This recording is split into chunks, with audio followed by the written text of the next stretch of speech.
don't ever smoke the dizzy, but we can always share some disease. It's just a cup in time.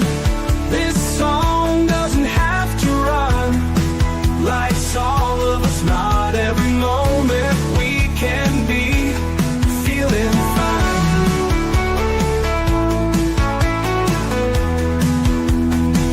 I wanna share a moment, just a second if you will, maybe even a cup of thrill.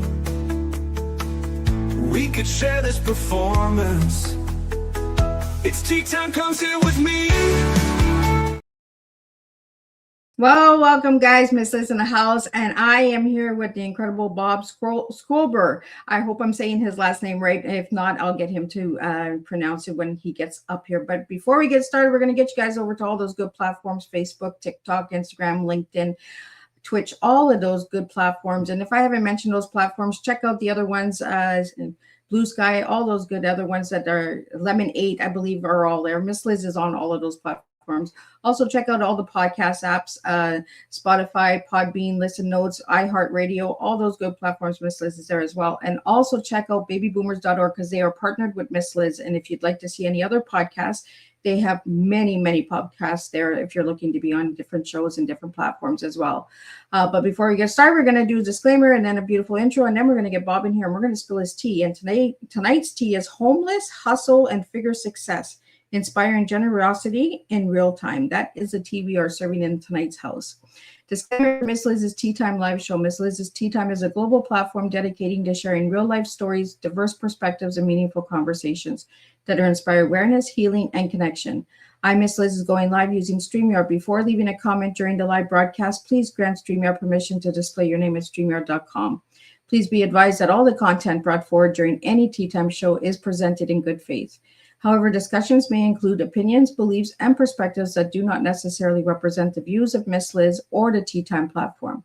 Information shared by guests is based on their own experiences and is perceived to be accurate at the given time of airing. All guests, viewers, and participants are responsible for using their own good judgment when considering any action or decision that may relate to these discussions. Some episodes may cover sensitive topics, including but not limited to trauma, abuse, grief, mental health, and other emotionally triggering subjects. Listeners' and viewers' discretion is strongly advised. Tea Time with Miss Liz is an open discussion forum designed to offer insight, inspire awareness, and create connection. It is not a substitute for professional, medical, legal, or therapeutical advice. If you require professional support, please seek assistance from qualified professionals or trusted resources in your area. If you have questions regarding this disclaimer or the content of this discussion, you are welcome to contact me, aka Miss Liz, directly on my email at bookingmissliz@gmail.com, or check out my link tree, Miss Liz's Tea Time. By choosing to participate in, comment on, or view these live shows, you acknowledge and accept this disclaimer. Your participation is entirely voluntary. I, Miss Liz, welcomes you to join the conversation with an open heart. And if at any time you feel this platform is not right for you, I respect your wishes and decision and welcome you back whenever you are ready. Tea Time with Miss Liz is serving truth and awareness one cup at a time. Well, welcome to Tea Time with Miss Liz, where real stories remind us that where you begin does not determine where you can go. Today's guest brings us a journey filled with grit, resilience, generosity, and transformation. Proof that even life's hardest chapters can become the foundation for something meaningful. Please join me in welcoming Bob Schober, entrepreneur, philanthropist, and the man many know as a nine-figure roofer.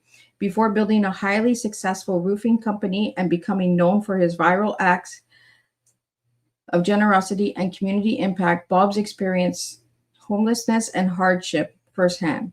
He understands what it feels like to struggle, to rebuild, and to fight for a different future. Today, through his business, social platforms, and real-life acts of giving, Bob uses his voice and visibility to inspire others, showing that success means little if you're not willing to lift others along the way. His story is not just about financial success, it's about humanity, it's about generosity, and it's about remembering where you came from while helping others move forward. His tea reflects that mission beautifully. inspiring generosity and real life impact. So grab your cup and lean in. Today's tea time is about overcoming adversity, building success with purpose, and how kindness can change lives in ways we may never fully see. Let me get Bob in here and let's spill some tea. Welcome, Bob. How you doing, Liz? I am not too bad. And yourself? I'm doing well, no complaints. Well, Bob, let's start off with getting to know you a little bit. Sure. So, Bob, who were you as a little guy and who are you as a big boy? Oh my God. As a little guy, I was probably my parents, I grew up in a middle class family. But there was a lot of love in the household, and I feel like, we didn't know what we did have or didn't have.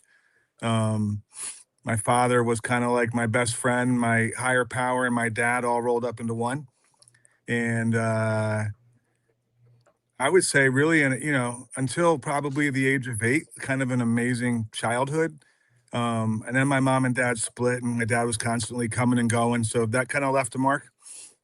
I think when my dad left, it was like not just kind of your dad leaving, it was like your dad, your God, and your best friend all rolled up into one out the door. And probably not the best relational role models, although both of my parents loved me dearly and certainly showed me a lot of love when I was with either one of them. And these days, I consult for the roofing company that I helped to build. I had 2 business partners, my friends Matt and Colin and I. So it was one thing to kind of build a company and have an awesome exit. It's another thing to do it with the people you care about the most. So it was pretty amazing to cross the finish line with a couple guys that were really strong business wise in areas that I was weak. And I was probably strong in a couple areas that those guys were weak. And, all of us together definitely were able to kind of put in a complete product. And these days I consult for them, and I do a lot of philanthropy on a ground level. I think of it as like direct tithing. I I don't like donating money to big organizations. Usually a lot of that money goes to pay for the lights and the cameras and the big buildings and all that kind of stuff. And so I would rather on a granular level, go make impact person to person and face to face on an individual level. That's kind of who I am today. And I feel like this isn't something that I didn't set out. I've been making videos. I started these channels 5 months ago, to be fair. So I just crossed 1 million subscribers last week amongst all the platforms, not just, one. Yeah. Maybe like 100,000 on YouTube, 500,000 between Instagram and Facebook, and 400 over 400,000 on TikTok. And my goal really is just to inspire kindness and generosity. I kind of got tired of seeing people always flexing the cars and the houses and the watches. And so when I first kind of launched the channel, my tagline was flex generosity, because I feel like it's a much more powerful flex. So that's kind I of was who I I am was going to today. ask you where that flex generosity came in because that was hashtag that you use on TikTok. Yeah, yep. Oh, that's where it came in. So we got a couple hashtags that you use: roofer, give back bigger, viral, and FYP. If everyone doesn't know what FYP is, for you page, we got to get that out there more often. With that FYP. Yep. So, Bob, we have a question here for you that just came in, and I'd like to get it out to you. Is how did you stay motivated during the hardest times? I mean, this is going back, right? Like, honestly, when my dad left, like I said, when I was 8, I probably, like, for the very first time, like, started sniffing, like, model glue when I was 10, drinking alcohol. I probably smoked my first joint when I was 12, and by the time I was a guy whose story had 0 progression, right? Like, from the very first time I smoked weed, I was smoking weed every day after that. It was, it was that's kind of like everything that I do. I don't, there's really no halfway point, which served me well later in life when I had a positive attitude and got into business, but probably brought me to a downfall. The one thing the thing that got me through probably the hardest time though was hope. I mean, that's the one thing that I didn't lose. So my story is I started following the Grateful Dead around, and um, I was selling whatever I could, t-shirts usually at Grateful Dead shows and, big events, spring break, Lollapalooza, that kind of stuff. We would sell these shirts and kind of bounce around the country. And for a while I did it. I was in and out of rehabs from 15 to probably 20. Probably did like 3 inpatient rehabs. And then for myself, I mean, I had enough like good moments in life for me to realize that there was more out there than what I had become. Right. And Yeah. so keeping positive through those times was, you know, I don't consider myself religious, but I certainly have a very large God. I pray a lot. I meditate a lot. I ask God to direct my thinking a lot, right? And I also think like, over the years I've become pretty self-aware. And the cool thing too, like kind of jumping all around here, but business wise, I was close enough with my partners. They were my best friends to where they could kind of point out my defects for me when I couldn't see them in the moment, right? And I would do the same. So uh I would say what got me through those hard times is some close people, for sure, and having a power greater than myself. Well, we have a question here that's almost similar, and it's from Mario. How did you turn homelessness into motivational for success? I don't know if that was really like a thought as I mean, I guess kind of it was. When I think back, I ended up getting sober on May 31st, 1997. And I feel like I'll tell you, I heard I'm so, I celebrate 29 years sober in Alcoholics Anonymous. I still hit a meeting or two a week. I still have a sponsor. I still sponsor a couple guys. So I would say I'm somewhat active in that program still.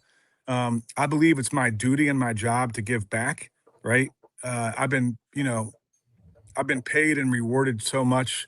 I feel kind of like God has spoiled me, right? And I feel like it's my job and to kind of pay that forward and then give the gifts that I've been given. That's why I give like I do, just because I know what that's like to be. There was a time where I was on food stamps. I would sell some of those for 50 cents on the dollar to get whatever drugs or alcohol that I needed. I was, I was a shell of a human being and I was spiritually bankrupt. Um, I think back to that time too, and I probably was. I don't know if I've ever been normal. I was literally living in a Volkswagen bus, and I had one book in the van. I say homeless. I had a roof over my head. It was a vehicle. It was a van, and I had one book, and the book was Think and Grow Rich. I was probably the only homeless 23-year-old reading Think and Grow Rich. So, and I I had a have little I bit have of a. that book in my library. That is an awesome book. It is for sure. You, you know, Bob, I love sharing real stories on Tea Time because when we share real stories, people understand a little bit more, right? When you say 9 figures, people right away, he's got it all made. He had it easy. Well, let's That's not hear 9 this. figures in my pocket, just to be clear. The company that me and my 2 friends started, the last 2 years in a row, we did almost 200 million in sales. So a 9-figure company does 9 figures in sales. That's what that means. I exited in 2022. Private equity came along and bought the majority share of what I owned within the company, and my 2 partners, and I reinvested some back in the company. So 9-figure, I mean, it's just want to be clear that I'm not sitting here with $100 million bank account. I'm not Elon Musk. I don't have billions of dollars. You know what I mean? So I wanted to clarify that. I would be giving way more if I did, I promise. Well, let's talk about those giving away videos because I've seen some of them on TikTok and YouTube and Instagram. I've been bouncing around on all the social medias and checking them out. What was the first video and what got you started? This is funny. So in Alcoholics Anonymous, when you get sober, you make a list of all the people you harmed and you make amends. And I did that years ago. I mean, like I said, I've been sober almost 29 years, but I kind of always had this idea that there were some people out there. Right when I was like 16, I lived on my skateboard, 15, 16, and we would steal beer from people's garages and we would just do that kind of stuff like growing up in Pennsylvania. Um, and that's how, that was kind of what got the party started, so to speak. And I figured there was a lot of that over the years. So I had this idea a few years ago, which I just did this past December. Um, And the idea was that I'm going to do a reverse spare change, right? So I had in my homelessness and being broken and you know, there's times where I've asked people for change, and so I figured that this last amends would kind of amend to the universe all the wrongs that I couldn't really figure out. Who do I owe that money to? What did I do over here? What did I do over there? So I made a big cardboard sign, and I had a couple friends come with me, and the sign said "Reverse spare change. Honk if you need help." So December 4th, just 5 months ago, um, actually the week before that, maybe a week and a half before that, I was in uh, Las Vegas with a buddy of mine who's got a pretty big TikTok following. He sells watches. His name's Vukum. They taught me how to play baccarat, and I won 10 grand. And as I was flying home, I thought this is going to be the amends money, right? I should have done this years ago. So I took that 10 grand and I had that reverse spare change sign. And if you go back to like the first videos, that's what it was, like people driving and honking. And I would just go up and give them a few $100, $60, $50, whatever it was. And that's kind of what started it. And I thought these would be cool videos, right? So I posted a couple on TikTok and Instagram, and they just kind of took off. So that was kind of like the very first videos. And I thought, um, I'm gonna I'm gonna kind of switch it up a little bit. So I've been a door to door guy forever. I have, you know, hundreds of guys going door to door around the country as we speak that sell roofs. I know we probably annoy some of you guys when we knock on your door, but that's how we make the money. um, so I was kind of, you know, this was like probably the turning point for me. But and the videos are up. It was like December 4th or 5th if you go back on Instagram or TikTok. But I went and I knocked. I was walking up to a door. I went to a section of town that wasn't, you know, that wasn't super affluent, maybe like whatever, just some kind of older apartments. And there was these three kids playing outside, and I was like, Your parents here? Are they home?" They said, "You can knock on the door." I knock on the door. A woman comes to the door. I told the woman that, "Hey, I'm in the community. I just want to give back. I want to help you for Christmas." And I gave that woman $500. And it was a moment, right? We kind of had a hug, and it was awesome. Felt good. And there was these kids. I said, "Are these your kids?" And she said, "Just the one is. The other two are not." So I gave those two kids $100 each. I said, "Do you have any brothers or sisters?" And the little girl said, "I have a brother." I said, "You don't want him to be left out." And I gave her another 100. And they go running off down the street. And that was it. We finished with that woman. We walk across the street. And then I knock on another door. I'm literally knocking on a door, handing out hundreds of dollars, right? So kind of a strange, you know, reception. People are like, "Who's this weird guy handing out money?" Well, And I so see like I see in a lot of your videos, Bob, that a lot of people are really guarded, right? When you're handing them the cash, they're like, no, no, no, no. Like what's the joke here? Like, is this real? Like I see that oh in a yeah, lot of a lot videos, of people, right? a lot of people are like that. I would say it's probably half. Um, so we go across the street, and this woman comes walking up the street with those two kids and another kid, and that was the kids that I gave the money to. And she comes walking up to us, and I had the meta glasses, so I hit the record, and another buddy of mine had his camera. And this woman says, "Did you mean to give this to my kids?" And I said, "Yeah." And she said, "What is this for?" And I said, "Christmas." And she said, "You have no idea how much this helps. We're being evicted." And she's bawling, right? There's tears coming out of her eyes. And she says, "We're getting evicted and this helps so much." And I said, "How much is the eviction?" And she said, It's $1,800. I can show you the paper." I said, "No, no, no. I believe you." I could tell by her reaction Yeah. and the emotion she was going through. I didn't need to see a paper. And I was standing there with my friend Matt, who was my business partner. And I said, "Yo, we're going to pay for your eviction." So I pulled out 1,800, and then we grabbed 500 more. We gave her 2,300, and we said, "There's to pay off the eviction, and here's some money for food," right?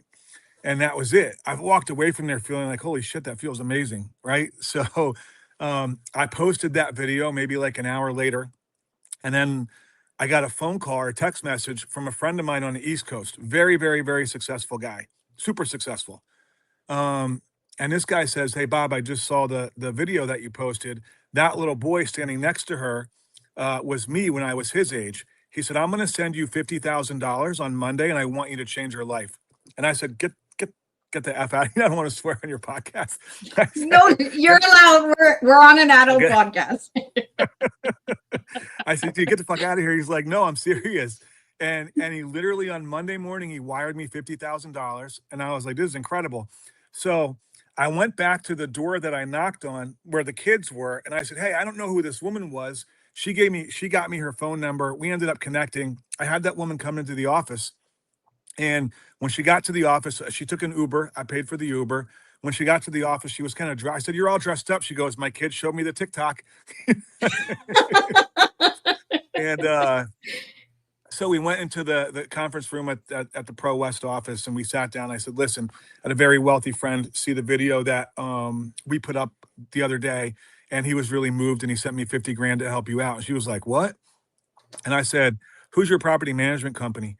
So we called the property management company. They had just gotten the payment from the other day. And I said, "How much is it for a year to cover the rent?" And they were like, "It's 1550, so it's 18,600." I said, "Okay." So we went to Chase. We got a cashier's check and made out to the property management company for 18,600. Gave that to her. She was like, "Oh my God." We bought her a 2014 Honda CRV, which was like 8,500, and the rest was like a little over 22 grand in cash. And I gave her the rest in a check. So that one Wow. video happened to, I get a lot of people on there like, "Why record this?" And you're just doing this for clout. Well, clout means to have influence over. So if I could have influence over being kind, then I would love to have that type of clout. That's the goal, honestly, right? But that's why. For a moment like that, inspired some guy on the other side of the country that happens to be extremely, extremely successful. And for him, sending 50 grand was probably like me giving that, that 1800, right? Yeah. And so as soon as that happened and that whole thing went down, and you'll see if you go back to the videos a couple days later when we dropped the car off and the kids are there, and like, it was a moment for me. Um, that kind of changed my life. That moment, when I started doing this, I wasn't like, "Hey, I'm going to try and be an influencer, or I'm going to try and be a kindness creator," or that wasn't really the thought. It was like, let's make some cool videos and maybe it'll inspire some people over Christmas. But when that happened, I realized the impact and the reach that I could have in a positive way. And I was like, I'm going to make this my sole vocation. This is it. This is what I want to do. And it was amazing. I feel like I was a small link in that chain that, God used to help those people. Right. So all of a sudden it was, it became a different thing. Yeah. And that got a bunch of views. And the next day we were walking into Walmart and this guy's walking out. And I've been a door-to-door guy, so I'm pretty good at improv. I always come up with this stuff when I walk into uh, grocery stores, or, I'll be the Empty Cart Coalition, or it's Single Mom Tuesday, whatever it is. The guy's walking out and I was like, "Receipt?" And he's like, "Receipt? Oh yeah." He thought I was security. So he shows me his receipt. And it was like $300. And I gave him the $300. And we made a bunch of those videos that day. And that video got, I think, 10 or 12 million views. And then, hence the channel just started taking off. Well, that's the And thing, right? honestly, A lot of people, Bob, they think it's only for cloud, but you don't understand the ripple effect. You did that, and look at the ripple effect. That guy sent that $50,000. You know, it's inspiring people to make a change, and it's not always about a cloud. 100%. Yeah, I already have. I think when people say, "Oh, he does it for views," they think that I'm trying to support what I'm already doing. But I mean, not for nothing, but I've already had a ton of success, right? Um, like I said, I don't have nine figures in my pocket, but I do have eight, right? So if I can, I got to the point where when we started making the videos, it really started to change me. It changed how I see the world. It changed how I see people. It changed how, like, I don't even think I realized this. Like, you see the world from where you're at, right? And I don't think I realized how much people are really struggling. Like, even sometimes where I gave away like $60 and it made all the difference to somebody. And I was like, it's interesting. I think back to a lot of people are like, "Oh, he wouldn't do this if the cameras weren't on." Well, I'm only in probably 2% of the videos. You're never going to see my face, right? Yeah, Rarely. I don't even like doing the podcast, to be honest with you. But if I can you grow just the wanted to do a channel, black screen. if I could grow the channel and start to, um, if I could grow the channel and start to like put more of a spotlight on helping, and honestly, like the videos are starting to bring in some money. I probably give away in real money, I would say $35 to $40,000 a month out of my own pocket, and I'm going to keep going if I never If I never recoup that, I'm not going to stop anytime soon. That being said, the videos last month probably made me $9,000 or $10,000, right? So I would love to get to a point to where I can quadruple my efforts. I've had people reach out about like, hey, I want to sponsor the channel with this or that. And it's got to align, right? Like one of the ones that reached out was like an online casino. And what am I going to like have a moment with another human being, like real connectedness, and in the middle of it be like, I won $30 on blackjack. You know what I'm saying? So that doesn't fit. I would like to uh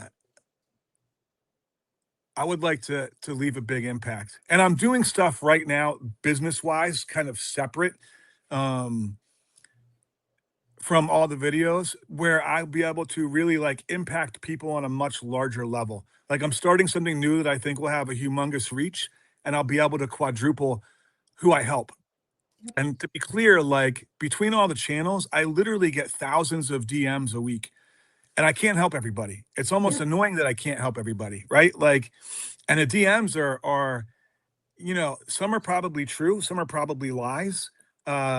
Usually it's not too hard to decipher. Like someone's like, "Hey, I'm really struggling," and then you click on their profile and they're driving a Mercedes, getting their nails done. I'm probably not. It's not going to be the first person I would help. And the channel isn't really put up just to help specifically everyone that's struggling. It's really just to inspire other people to be kind to other people. Yeah.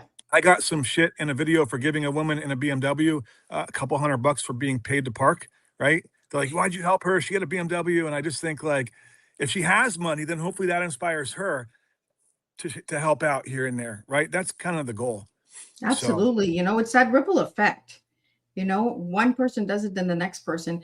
And I'm glad that you're on today's Tea Time, because we talked about this afternoon with Aaron about real connection. We got to bring that connection back with people, right?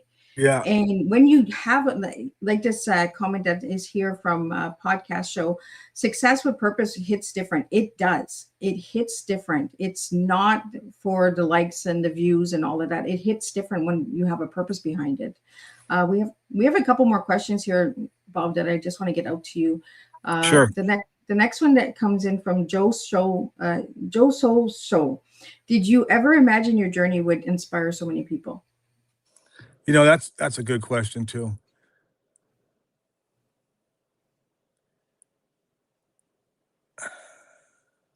I've always, when I got sober in Alcoholics Anonymous, the last time I did a few rehabs like at a young ages, right?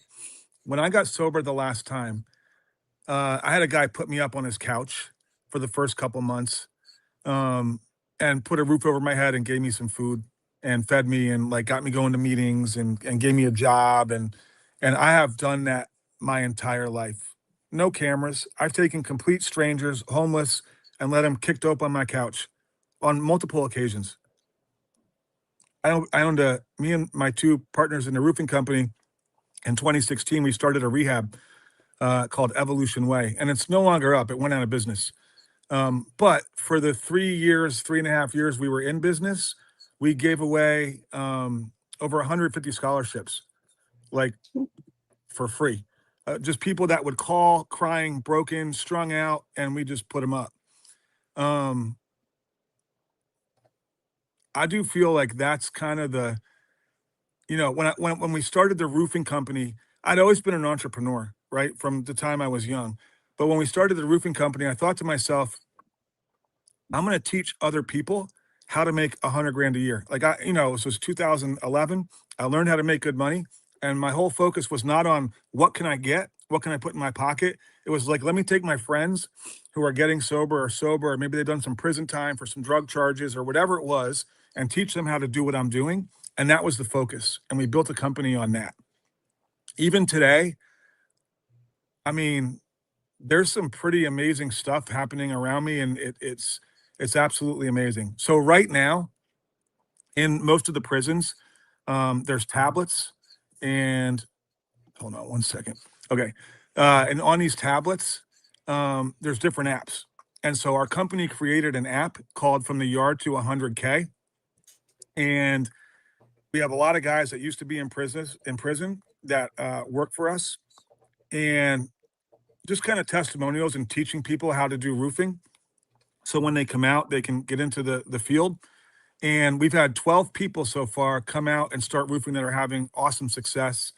We have in the tablets, we've done trainings like in prison in Texas on Zoom calls with myself and a few other guys where people are giving their pitch, like their sales pitch, and we correct them and we're kind of helping them. So we're kind of training guys, mostly that had like previous drug issues that are getting sober, right?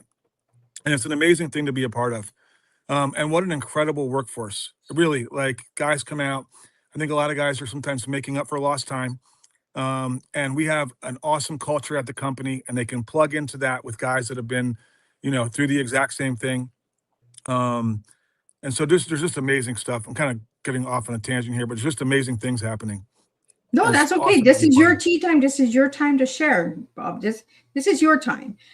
We do have a comment coming in from Instagram. Bob is the best. He inspired me to improve my English just so I could comment on his videos. I'm from Mexico. I love it. I love it. So we have some more questions here. The next one that is coming in is from Daniel.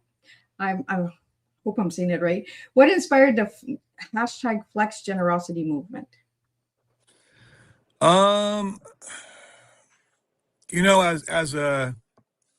a roofer who's had a bunch of success and had a good exit to private equity, I see a lot of people kind of coming up and they get their first sports car, they get their first Rolex, they get this and that, and they're showing the world on social media. And what inspired it for me was like, guys, we could flex way cooler stuff than that. Let's flex changing lives, right? I don't know. I mean, I kind of came up with that in December. And I have everything I want, right? I have my dream car. I have my dream house. I have my kids are amazing. There's really nothing that I want in life. I want to be able to give back. You know what I mean? And so that was really it. Like, enough with all your Lamborghinis and all that stuff. I've had all that stuff. I don't care about that. Like, make a change, make a difference, right? I hate when Absolutely. the feed was getting filled with like all, it's like you turn in, I don't watch the news. I don't do any of that stuff. I don't, I'm probably ignorant to what's going on in the world, and I sleep better at night because of that. Yeah. But meaning like, I don't want to be filled with like, oh, we're at war here or this or that. You know what I mean? Just negative stuff. We're filled with negative stuff all the time. And not so much that stuff is like negative, but I don't know. I would rather inspire people in other ways rather than with, hey, I have this and I have that. Absolutely. And less is more sometimes. I'm hoping that Tea Time brings that back, and that message is really strong with everyone that's listening tonight. Less is more. It's not that we don't want you to have more. It's good. Like, if you want to have more, but less is more. We're forgetting the connection. We're forgetting to inspire one another, to support one another in all walks of life. Like you said, like you got that one person that said, well, why did you give that person money when they had a BMW? Well, we don't know what they went through to get that BMW. Like, they have a story too, right? They could be 2 months back on their car payments, or they could be rich, and who cares? Because if that makes them think he did that for me, I'm going to pay it forward. That's what it's about. Absolutely. The next question we have from you is from Pizza Real Estate. What was your first big breakthrough in business? That's a good question. I think the breakthrough for me, like I said, I was always an entrepreneur. In 2008, we launched a widget called Cartfly. Actually, we launched it in 2006. In 2008, in Entrepreneur Magazine, we were like the widget of the year, right? And in 2009, the company folded and we had nothing. And I went back to being broke and I started like knocking on doors again. And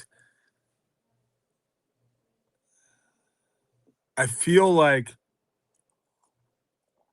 kind of bouncing all over the place here, but I feel like, can you tell me the question one more time, Liz? I'm sorry. So I started going off on the wrong Let me see tangent. if I can find it. There's so many up here. Your first breakthrough in business. Oh, the breakthrough. Yeah. So when we started the roofing company, what's interesting is really the biggest breakthrough I think was just replicating myself, right? Like how do you become successful? I was probably one of the best guys that I know knocking at doors, right? I'd done it for a long time, and one person at a time I would just replicate myself, right? And so the next thing you know, there's three people that have all the skill set that I have. Then there's 10 people that have all the skill set that I have. And my business partner Matt was kind of like the back end and keeping all that together. I'm a mess, right? I just forgot what I was talking about in that sentence. I'm very ADD. That's okay. I am too. So it's really, having a great team and replicating myself, and then having the guys behind me and in my corner that were capable of pushing the business forward. And I was kind of like the hype man or the cheerleader, you could say, right? I could sell people, I could teach them how to do what I do, and I could sell them on the dream of, you can make this much money selling roofs, right? Because the trades are amazing. I don't think people realize, like you say, hey, you sell roofs. Last year, out of the Phoenix office, we had 6 guys make over $600,000 in their own pocket selling roofs last year, Wow. right? 5 of those dudes had done several years in prison at one point or another. So anything is possible, right? Um, I think replication, a good team, and being surrounded by, amazing people is kind of what the breakthrough was. The collective, right? An amazing team put together. I believe God inspired, right? That was it. Well, Bob, we've got a question here, and I want to know this as well. Was there a mentor who changed your life? I got a really good friend that lives in the Poconos in Pennsylvania. I'm actually flying out there tomorrow morning. And this is super, super successful guy. And he could have, whatever he wants, but he's wearing like camouflage Crocs and jeans. And, you know, I would say this was the guy that influenced me the most. He was always humble, right? There was never this like, oh, I've got tens of millions of dollars. I just sold a company for 50 million. I just sold another company for 30 million. None of that stuff ever comes out of him. It's just a regular guy.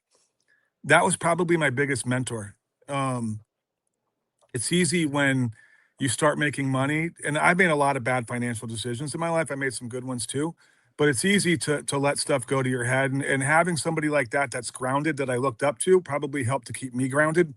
And I would say the other one was probably my business partner, Matt. We got in many fights over the years. It's like a marriage. Like literally you're on the phone every day for an hour a day. I probably quit on 4 different occasions. And I think Matt quit once, and none of us quit, but like, quit, screw this, I'm done, whatever, blah, blah, blah. And we certainly saw stuff from a different perspective, but at the end of the day, the friendship and the goal won out, right? And we had another partner, Colin, who came on board a little bit after we started. Um, and yeah, I think like I was surrounded by, there's a quote that says, if I have seen further, it's by standing on the shoulders of giants. And I was surrounded by giants, always, always. Bob, we have a question here for entrepreneurs. How can more entrepreneurs use social media for good? I would say my social media is an accident. I don't know if I have an answer for that. Oops, I did it. People are like, a lot of people say stuff like, I love what you and your team are doing. And I'm like, wait a second. I have one person on the team. I have a personal assistant. She came to this country from Brazil. She's in a lot of the videos. Her name's Jules. When she came here, she became as my au pair. I got divorced in 2020. And so the company was, COVID had just hit. I'm trying to run this company. I got 4 kids half the time, and I'm remodeling a house that we're living in. And it's insanity, right? I just moved out and whatever. And so she came over from Brazil, and was my nanny for a couple years, and then ended up staying on. She got married, stayed in the country, and now she's one of my best friends. And she makes the videos with me, and she does the editing, and she probably goes out with me half the time, maybe 80% of the time, actually more than half. And then the rest I go out on my own, and then she edits, and it's like, that's the team, right? So when people are like, hey, what's the team? It's like, we're kind of a bare bones team. I don't even really, I couldn't even log into TikTok when me and you first got on, right? Like I'm Gen X, I'm 53 years old. it just doesn't, I would love to find some hotshot kid. I have my 22-year-old daughter helping me for a little while, and she quit. We're probably better not working together, but I would love to have some kid that's really good at social media. There's a lot of things I probably need help with. Yeah, me and my son don't work well together either, but he's the one who did the intro song for me. He wrote the intro song for me, and There you go. And he tries to show me stuff, and he's just like, click here, click here, click here, and I'm just like, slow down, like, let me learn. I will say this: a lot of guys that work in our organization are really building their own brand, and I like that, because whether they're with us for a year or 3 years or 10 years or whatever, they're building their own brand. So I would say, like, to answer that guy's question, I just like putting it all out there. You know what I mean? Like, show the world who you are and hope that it resonates with people. And I think that's where your success will come. Well, and I think a lot of people misunderstand what entrepreneur is, right? Entrepreneur is somebody who fails a lot and just keeps trying. That's what I've they struck are. out way more times than I connected, I promise. They hear the word entrepreneur and they're like, oh my goodness, they got it all made. No, they're falling a lot and they're getting back up a lot. There was times in my adult life with kids where I borrowed money for like some food because I was like, I'm near the end here. You know what I mean? So It's not. People say, I have a good friend. People always say to him and say to me sometimes, oh, it must be nice. But like, do you have any idea what I sacrificed for all this? You know what I mean? It is nice. It absolutely is. But there was a price to pay, right? There was a large price to pay. That's it. Then people don't understand the sacrifice. We have a question here from Danielle again. Is what advice would you give someone starting from zero? And I hope I'm saying your name right. If not, I'm sorry. My last name is Schober, by the way. I don't know if you Schober. Schober. Schrobo. You know what? Because I pronounce letters. I don't pronounce sounds, and I'm just like Scrober. It doesn't matter to me. I don't care. I was calling you Scrober. I can call you Scooby Doo. I would say if you clunked me over the head and stuck me in a city that I didn't know anybody, I would be successful again. And what I would do is I would just work. I would work like there's no tomorrow. I would work my ass off. I would be thinking about it, manifesting it, and being in action from morning till night. I'm a guy that, like, when I have what I think is a good idea, I'm sprinting. There is no, I'm not watching Netflix. I'm not really doing anything else. I'm just focused on, the eye on the prize, right? So I think, like, if I'm starting from zero, the first thing I'm going to do is both of my license plates in one form or another say manifested. And I think that, like, if you're just new in business or you're like, hey, how do I get this off the ground? Like, it starts up here. You have to know what you want and you have to know where you're going. I could not have got to where I was going if I had no idea where I wanted to end up. Right. And so that was super important. We also had if I'm starting from zero, the team to me is so important. I'm really just good at talking to strangers. As a door-to-door guy, a lifelong door-to-door guy, like, that's my special skill set. You know what I mean? So surround yourself. If you're trying to be, whatever you're trying to do, you just want to surround yourself with a team that's going to make it all happen. And I think, like, honest self-appraisal is so important if you're brand new. Like, you really need to be able to be like, this is where I'm weak. Like, I suck at this.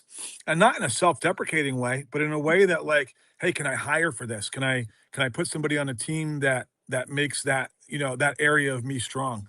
I think that stuff is really important. And just forget about the extracurriculars and cut the fat. I hang out with nobody negative. What's interesting is I got sober almost 29 years ago, and all the guys that came up with me, there's, like, I would say most are millionaires. How crazy is that? Yeah. Like, it's like, this it's guy the started underdogs, rehab. right? The underdogs that get judged. They come from 100. a background, and then they come up and they rise and they rise and they rise because they understand life.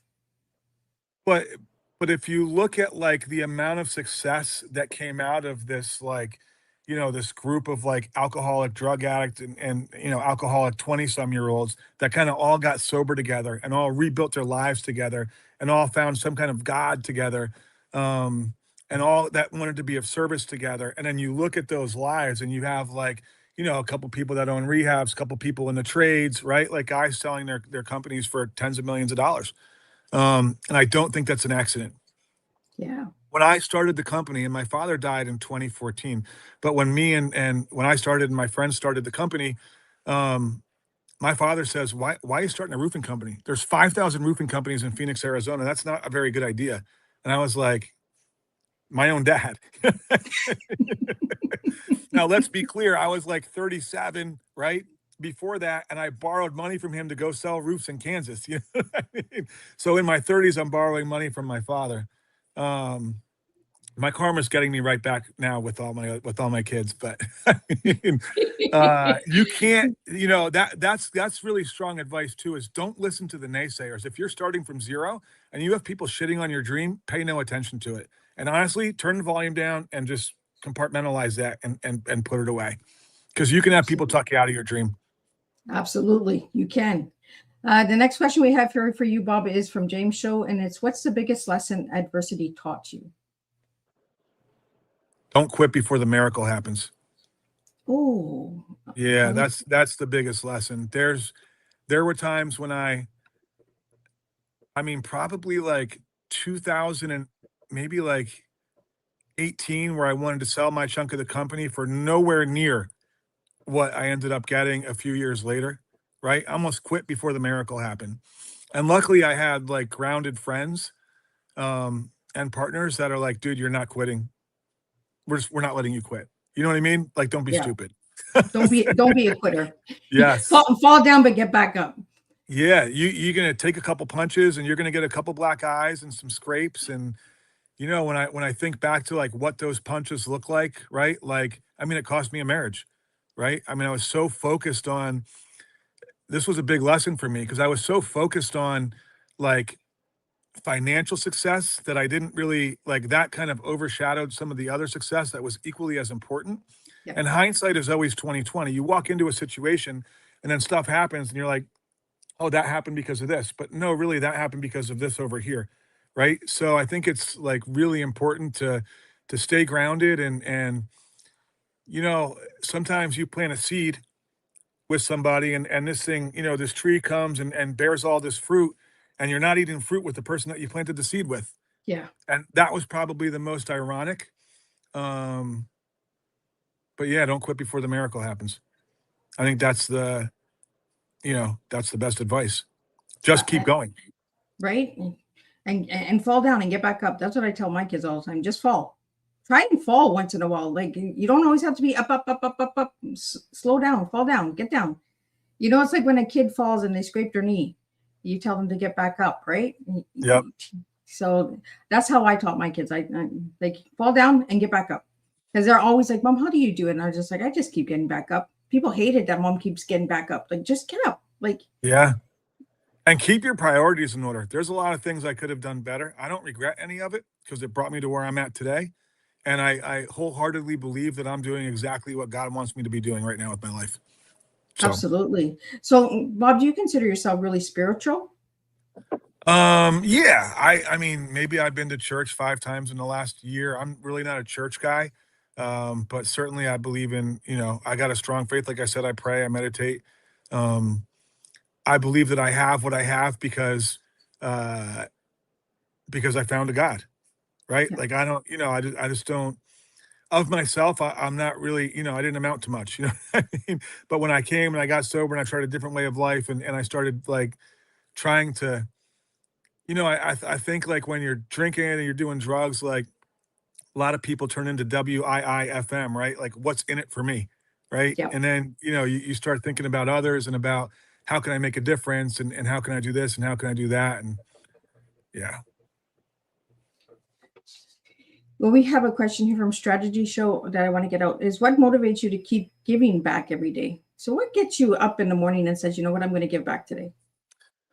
I literally have thousands of DMs, tens of thousands, probably hundreds of thousands, really across all the platforms. The DMs are a couple of different things. Some are like, yo, I need money, right? That's a lot. Some are like, can you hire me? And there's been a lot of like really cool stuff that has happened. We've hired a bunch of people since I started doing the videos, people that have reached out and are like, can you hire me? Like, yeah, the answer is yes. I can teach you how to do what I do. And a lot are just saying thank you. And I started getting these DMs that like, let me see if I have one that's like easily, oh, my phone's off. I started getting DMs that would bring me to tears, right? Like there was one DM I got from this girl and she was like, I'm 20 years old. I was driving to work today and I saw a homeless man by a stop sign on the side of the road. And she's like, it's payday. And I had 20 bucks left in my pocket. And I knew that I was going to eat that day no matter what, and that he might not. She's like, I thought of you and I gave him the 20 bucks. And like that kind of stuff moves me. Yeah. Right. Or a lot of like,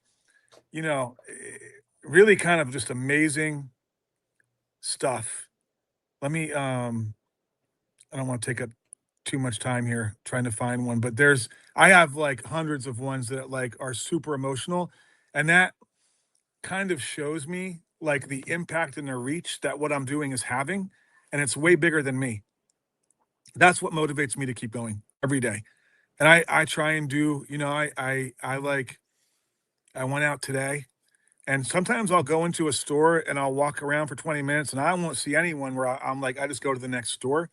And then today we were in a store and I was in there for probably like 10 minutes and filmed 3 videos, right? Of all like amazing stuff. So you never really know, like, let me just read you like one here. I realize the clock is ticking and we only have a few minutes left, but it's just powerful stuff. And I think that's probably the biggest piece.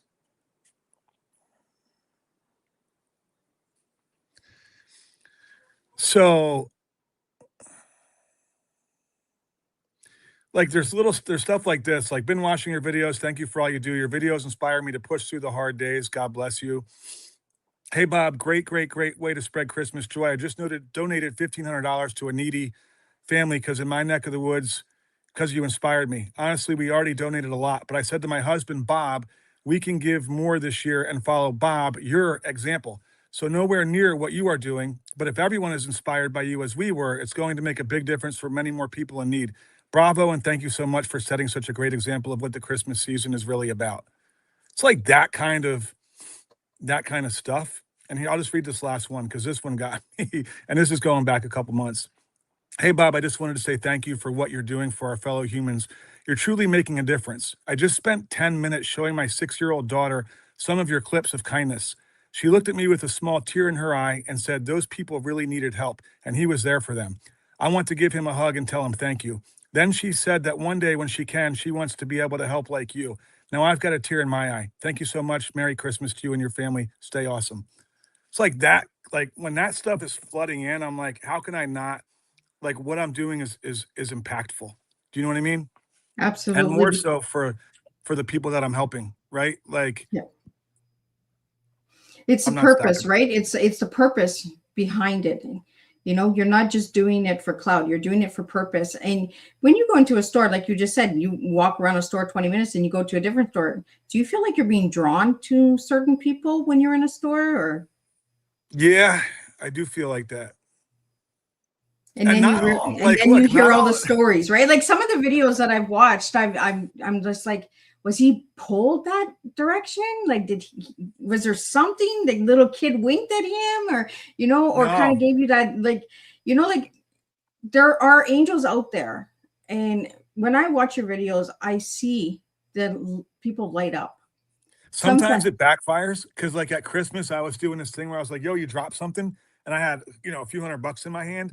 And I have a couple of videos where I'm like, yo, you dropped something? And like, oh, thank you. That was for my rent, right? And it was my money. So am I always being pulled? No, there's times where I get it wrong for sure. I give them the money. I don't say a word, but I would never like show that video, right? The goal is not to make somebody look bad. It's to spread kindness. But there are people like that out there. And that's why it's important to say that, Bob, because there are people out there that will take advantage of situations like this and say, 100%. You know what? That's why I don't send money to random people online in the DMs, right? Like, again, I get so many DMs of like, yo, can I get this? Can I get that? And I have no idea. Like if when I was 20 years old with an alcohol problem and a drug habit, if there was a way to reach out to somebody and be like, hey, I would come up with a sad story and say, send me money, right? Yeah. I'll have a great story. So, I mean, I try not to do that too much. If I can verify it, sometimes I will. And that's why even like when I do like Single Mom Tuesday, you can nominate somebody. I make sure that they can't nominate themselves. You know what I mean? Oh, And we've had a lot of like that's been a good hit. We're gonna do that again soon why Tuesday? because I woke up on a Tuesday and thought, let me help single parents. Oh. See, you just woke up on a Tuesday, Bob, and it happened.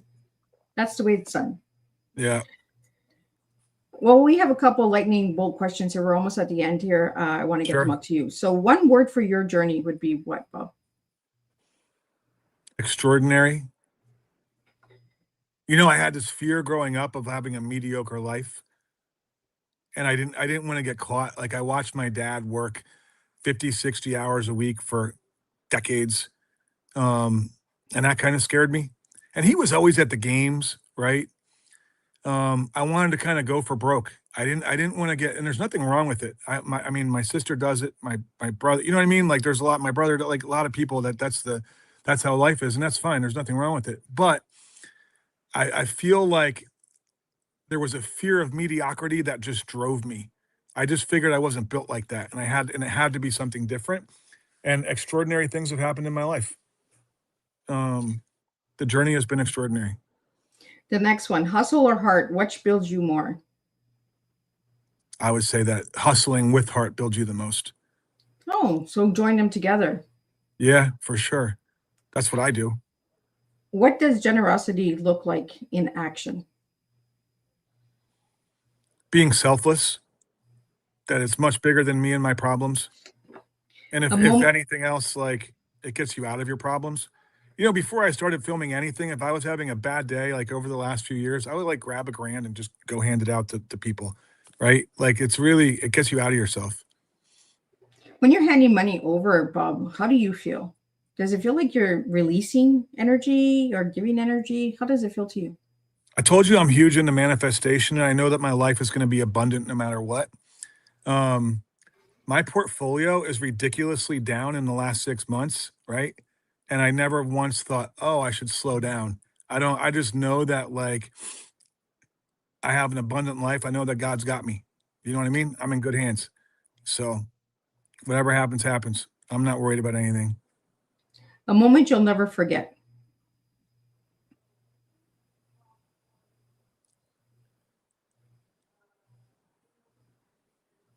My kids being born, I got 4 kids. Those are the best moments. Or having like, you know, I took them to the Cayman Islands and we were on a boat and we were all jumping off like the second story on this boat. This is like last March. There's just moments in time like that present and I'm there. You know, it's stuff that I was sacrificing when I was sprinting in business. There was some stuff that I was missing, and it was those moments, right? So I don't miss those moments anymore. And Bob, what does your kids think of what you do? Um, I would say probably like my 10-year-old doesn't really pay a whole lot of attention. I think my 15-year-old daughter is probably embarrassed, right? And I have some nice cars. I'd pick her up at school and she'd be like, don't ever pick me up in that car again. So in any kind of like thing that like, you know, put a spotlight on us or whatever, and you know, she would be a little bit embarrassed. I would say my 17-year-old son is, I mean, he likes it. All of his friends watch, right? And then my 22-year-old, I've watched it change her, right? Because I brought her in the beginning, I would make her go with me because she kind of moved back home temporarily. I'm like, you're coming with me, you're not gonna sleep all day, right?